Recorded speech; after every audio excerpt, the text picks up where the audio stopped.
ఆంధ్రప్రదేశ్ స్వర్ణాంధ్రప్రదేశ్ గా మార్చాలని, అభివృద్ధి పథకంలో ముందుకు నడవాలని ముందుకు దూసుకెళ్తున్న తరుణంలో ఇలాంటి అరాచకాలు సృష్టిస్తే ఎవరైనా గానీ, పారిశ్రామికవేత్తలు గానీ, ప్రాజెక్టులు తెచ్చేవాళ్ళు గానీ భయభ్రాంతులు అవుతారు.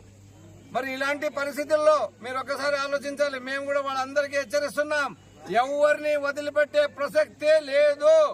ఎవరైనా తప్పు చేస్తే కరెక్ట్ గురికి శిక్ష కావాల్సిందే అని కూడా మేము చెప్తున్నాం. ఇందులో ఎవరు ఉన్నా ఎవరు లేకున్నా పోలీస్ తనిఖీ నిర్వహించి కఠినంగా వాళ్ళు కఠిన చర్యలు ఇస్తుందని కూడా మేము అందరూ తెలియజేసుకుంటాం.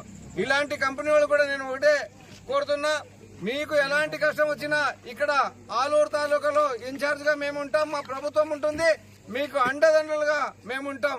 ఎవరికి భయపడేది రౌడీ మూకలు కానీ ఎవరికైనా భయపడే ప్రసక్తి లేదని కూడా మీకు అందరూ తెలియజేస్తున్నా. ఎందుకంటే ఈ రోజు ఈ 2024 నుంచి 29కి దాదాపు 200 నుంచి 250 విండ్ మిల్లు మళ్ళా వస్తున్నాయి. మరి ఇలాంటి తరుణంలో ఇలాంటి గొడవలు సృష్టిస్తే వాళ్ళు ఏ ధైర్యంతో వేస్తారు? ఒక్కసారి ఆలోచించాలి.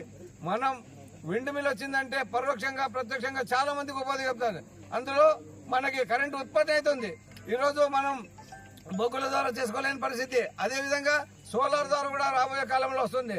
మరి ఇలాంటి అల్లరి ముక్కల్ని ఉపేక్షించలేదు, ప్రభుత్వం కఠిన చర్య తీసుకుంటుంది.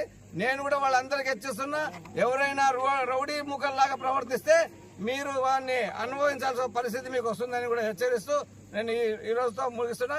ఇట్లు వీరభద్ర గౌడ్, ఆలూరు టీడీపీ ఇన్ఛార్జ్.